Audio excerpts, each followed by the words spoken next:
Bismillahirrahmanirrahim. Awal mula kelompok Khawarij ini kelihatan adalah pada saat selesai peperangan Siffin. Tadi perang Siffin itu ya, perang tahun 37 Hijriah pada saat terjadi fitnah antara Ali dengan Muawiyah. Di sini suatu sisi ada kelompok tadi pengikut Abdullah bin Sabah yang menjadi pemicu peperangan supaya mereka tidak tertangkap karena membunuh Utsman. Sisi yang lain ternyata di kelompok itu ada anak-anak muda yang mereka memang semangat sekali mau berperang gitu kan. Waktu Ali bin Abi Thalib memberhentikan untuk memerangi Muawiyah karena sudah banyak kurban, untuk apa berperang? Diberhentikan sama Ali. Muawiyah pun sudah turun, tidak mau lagi. Kelompok ini kelihatan keluar lalu berkata kepada Ali, "Wahai Ali, kamu harus berhukum mengangkat Quran dengan hukum ini Al-Quran. Al-Quran bilang perangin orang-orang." Dan mereka menganggap waktu itu Muawiyah kafir, kan gitu. Hampir sama pemahamannya dengan orang-orang Syiah. Orang Syiah kan mengatakan Muawiyah juga kafir. Jadi dua kelompok ini sasaran pandangannya sama gitu loh. Menganggap Muawiyah ini, yang satu yang Syiah menganggap Muawiyah kafir karena keluar melawan Ali. Ini juga sama, tapi mereka pemahamannya berbeda. Yang ini nanti berkembang pesat karena dari Abdullah bin Sabah mengatakan Quran kurang lah, Jibril khianat dalam menurunkan wahyu dan beragam, mencaci maki mengkafirkan sahabat Abu Bakar, Umar. Kalau Khawarij, kelompok yang kedua ini, mereka enggak mengkafirkan Abu Bakar, Umar, enggak, mereka bela Aisyah, mereka bela semuanya, enggak ada masalah dengan itu. Tapi mereka mengkafirkan Muawiyah. Mereka mengatakan kepada Ali, dan mereka juga bukan cuma Muawiyah, Ali dan Muawiyah dua-dua dikafirkan oleh dia. Kelompok Khawarij ini bilang, "Wahai Ali, kenapa kau tidak perangi Muawiyah? Kita sudah jauh-jauh ke sini, perangin aja sampai habis, mati, nggak boleh ada yang hidup." Kata Ali, "Untuk apa? Apa manfaatnya memerangi mereka? Jelas-jelas Muawiyah sudah membaiat, nggak ada alasan untuk membunuh mereka. Kenapa harus membunuh?" Lalu mereka mengangkat Quran mengatakan, "Kalau begitu kau tidak berhukum dengan Al-Quran." Kata Ali, "Ayat yang mana kalian pegangi? Yang mana ayat boleh membunuh seorang muslim?"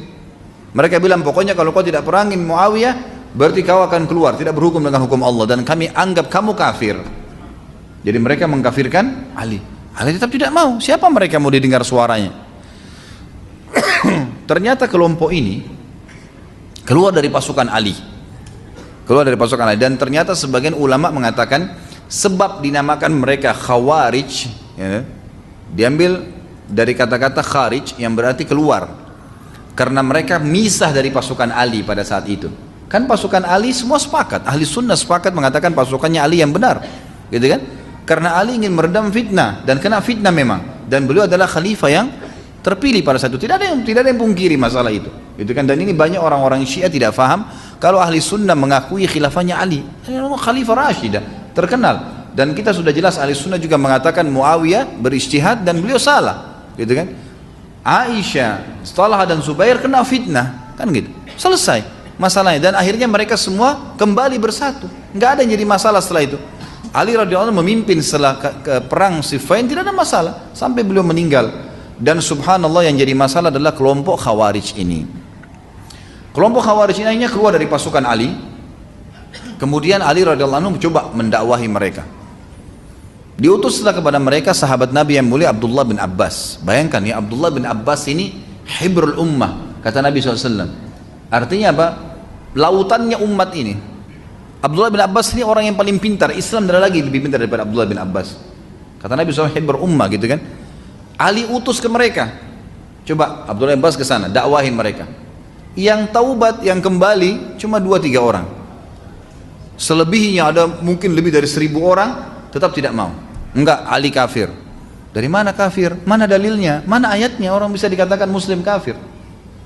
Sementara sahabat Nabi yang terkenal Usama bin Zaid sempat mengangkat pedangnya kepada satu orang di zaman Nabi SAW, gitu kan. Kemudian orang itu syahadat. Waktu dia sudah syahadat, ini Usama ragu, tapi dibunuh juga sama Usama. Terdengar oleh Nabi SAW. Kata Nabi SAW, "Kenapa Usama kau lakukan itu?" Dia bilang, "Ya Rasulullah, dia syahadat karena takut lihat pedang saya." Wajar, ijtihad manusia ya. Karena sudah perang, kita bayangkan sudah duel, sudah susah jatuhin pedangnya dia. Begitu jatuh pedangnya kita mau bunuh, lalu dia syahadat. Kita pun kalau di posisi Usama berat sebenarnya. Tapi perhatikan apa kata Nabi SAW. Apakah kau belah dadahnya dan kau tahu dia bohong atau tidak? Terus Nabi SAW ulangin, terus diulangin. Artinya orang yang syahadat nggak boleh sembarangan dibunuh. Kelompok Khawarij tidak menghalalkan darah orang yang tidak sepaham dengan mereka. Pokoknya yang tidak sepaham dianggap kafir, boleh dibunuh, halal. Nah ini bahaya sekali, gitu kan? Makanya berbahaya. Pada saat itu mereka keluar didakwain. Abdullah bin Abbas dakwain tidak bisa taubat. Bagaimana kalau yang kayak kita sekarang? Saya dan antum mau mendakwain kelompok ini, dan sampai sekarang masih ada mereka. Fitnahnya ada, kan gitu. Kata Nabi SAW, ciri-ciri Khawarij dalam hadis lain riwayat Al-Hakim adalah anak-anak yang sangat muda dan mereka tidak mengikuti Al-Quran ini sebagaimana tanzilnya, sebagaimana diturunkan. Maksudnya turun Al-Quran kepada Nabi, Nabi jelaskan kepada para sahabat. Artinya harus kita fahami Al-Quran seperti pemahamannya sahabat. Kalau kita fahami semau kita, semua jaringan-jaringannya, jaringan Islam liberal lah, apalah, semua mengaku pegang Al-Quran, tapi takwil semaunya, kan gitu. Bukan sepahaman sahabat. Sampai ada yang mengatakan khamr enggak haram karena ada ayat Al-Quran yang mengatakan, hai orang-orang yang beriman, ya alladzina amanu la taqrabus salata wa antum sukara. Jangan kalian sholat sementara kalian mabuk. Berarti boleh dong kalau mabuk di luar sholat, kan dilarang cuma sholat. Padahal ayat ini mansukh, sudah terhapus secara hukum. Dan para sahabat menukil kepada kita masalah itu. Ayat ini dihapus dengan ayat lain, Al-Maidah 90 atau ayat 90-91 tentang masalah penghaman khamr secara mutlak. Sehingga dia cuma tertinggal secara tilawah tapi tidak lagi hukumnya, gitu kan? Tentang proses pengharaman khamr. Tapi mereka tidak mau nangkap itu, tidak mau memahami dari para sahabat, maka akhirnya mereka menghakimi ayat seperti apa yang dibaca, kan gitu. Jadi seperti itulah akhirnya mereka kacau balau dalam pemahaman agamanya. Karena ayat Al-Quran kan turun bertahap sesuai dengan kejadian-kejadian, gitu kan? Seperti itu. Maka mereka adalah ciri-cirinya anak-anak muda yang tidak mengikuti Al-Quran sebagaimana tanzilnya turun kepada para sahabat dan kejadian mereka. Mereka malah menolak. Kemudian Ali radhiyallahu anhu waktu melihat hal tersebut, datanglah beberapa orang kepada beliau dan berkata, wahai Amir Mukminin, perangi aja mereka sudah. Orang-orang ini tidak mau taubat, tetap menganggap anda kafir, mengatakan Muawiyah kafir. Ini akan menjadi fitnah yang besar. Kata Ali, tidak. Selama itu masih pendapat mereka belum melakukan perbuatan merusak, nggak boleh kita tumpahin darahnya, masih muslim. Jadi kalau ada orang tebarin pendapat, lawan dengan pendapat. Jangan antum debat, dia salah, antum jok mukanya, nggak boleh. Nggak usah, doain aja, lawan dengan debat, udah selesai, nggak ada jor-joran. Tapi kapan dia memulai itu, antum harus melawan, gitu kan?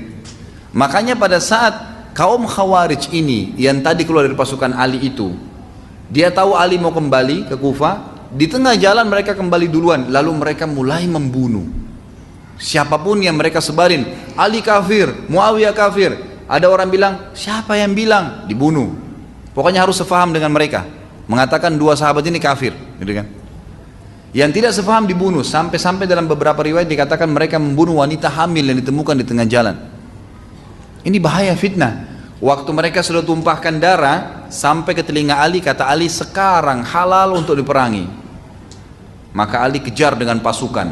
Ringkas cerita, sampailah mereka di sebuah sungai, gitu kan?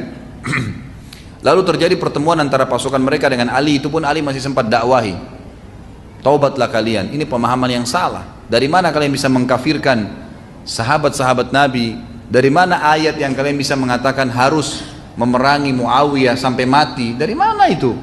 Tetap aja mereka tidak mau. Maka sama Ali diperangi. Subhanallah, terjadi peperangan.